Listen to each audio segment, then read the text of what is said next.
He wakes up to silence. No argument. No alarm clock. No rush. Just the sound of the coffee maker and the morning light touching the edge of the table. For the first time in years, he feels peace. Not excitement. Not pleasure. Just peace. For most of his life, he believed that a man's value was measured by who stood beside him, that his purpose was to provide, protect, and please. That happiness came from being needed. He did everything right. He worked hard. He built a life. He built a marriage.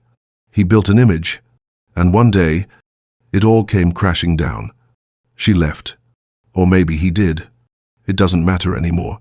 Because what remained was silence. And in that silence, he met someone he had ignored for decades. Himself. At first, the silence felt like punishment. It was loud. It echoed with memories and questions that had no answers. He wondered if he had failed. If being alone meant being broken. If this quiet life was proof that he had lost. But over time, something changed. He began to hear more than just his thoughts. He began to feel the rhythm of life again.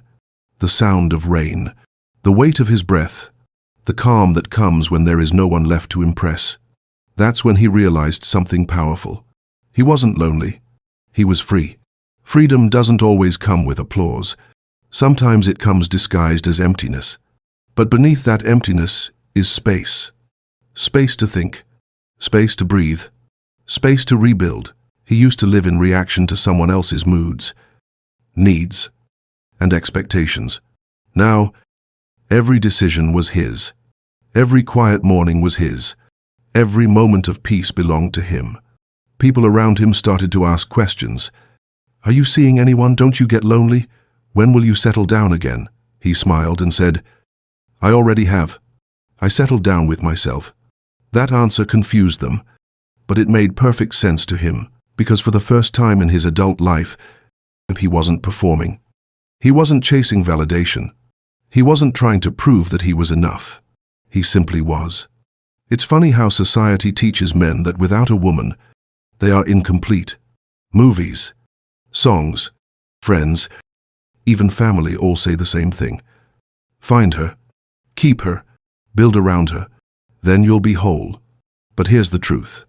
If your peace depends on someone else's presence, it's not peace, it's permission. Being alone taught him that peace is not something you're given. It's something you create. It's not found in company. It's found in clarity. And clarity came quietly. In the morning coffee, in long walks without conversation, in late nights with books instead of arguments, he began to enjoy his own company. He realized he didn't need constant noise to feel alive. He didn't need validation to feel valuable. The silence that once scared him became his teacher. It showed him who he really was. Not the husband, not the provider, not the man others expected him to be. Just himself. That's where thriving begins. Not when you have everything, but when you stop needing everything. He started to notice the small victories, waking up without tension, eating what he wanted, working out because he enjoyed it, not because he needed approval, choosing stillness over chaos. He didn't post about it.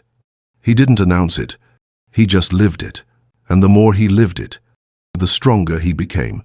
Not in the way that shows up in a mirror, but in the way that shows up in your spirit. Strength, he learned, isn't about endurance. It's about acceptance. It's about knowing what you can't control and finding peace anyway. He stopped running from silence. He started walking with it. Most men fear being alone because they've never truly met themselves.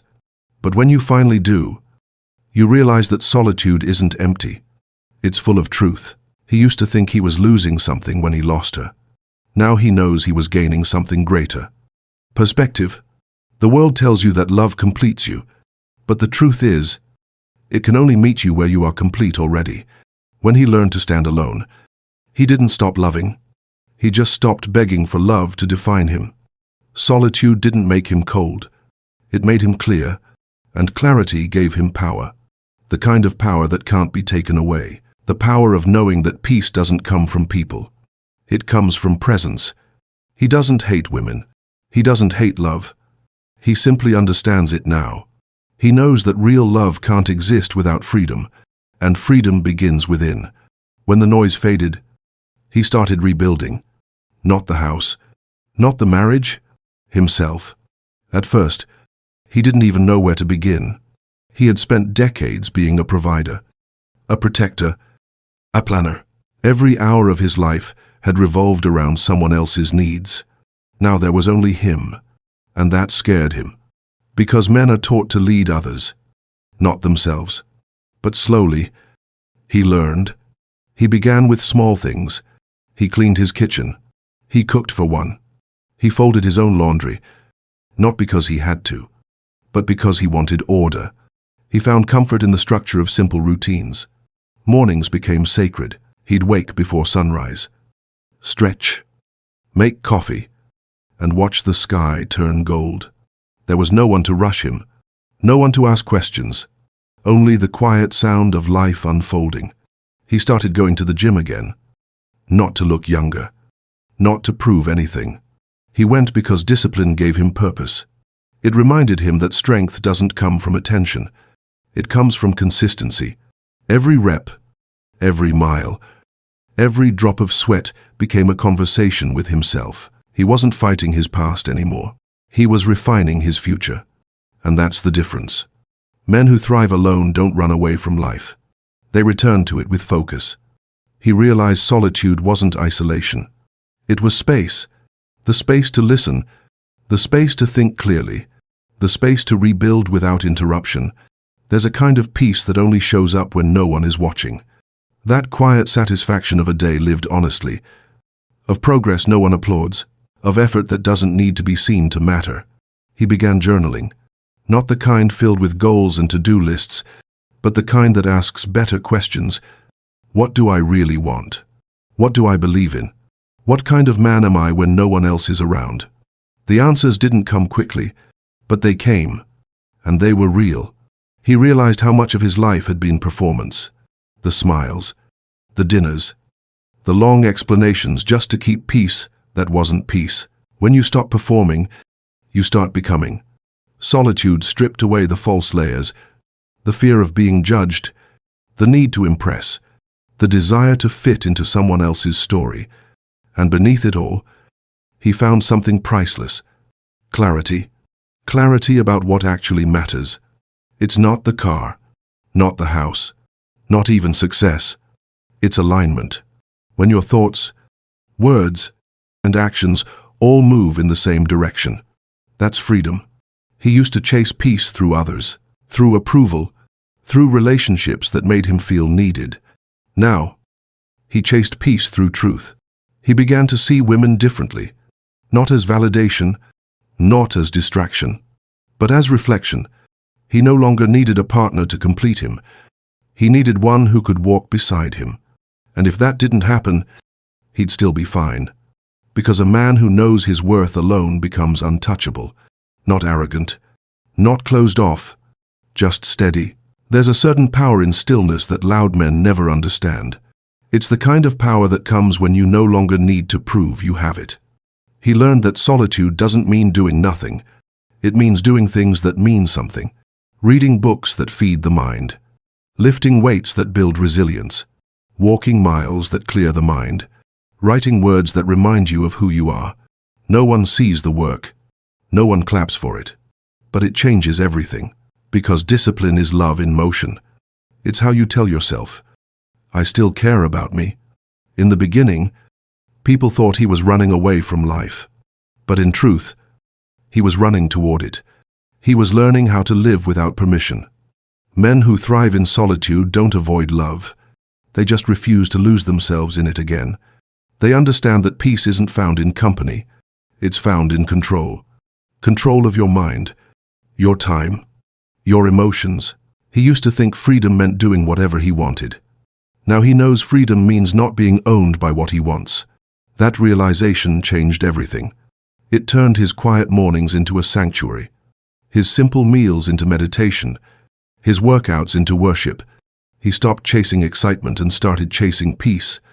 He discovered that peace isn't boring.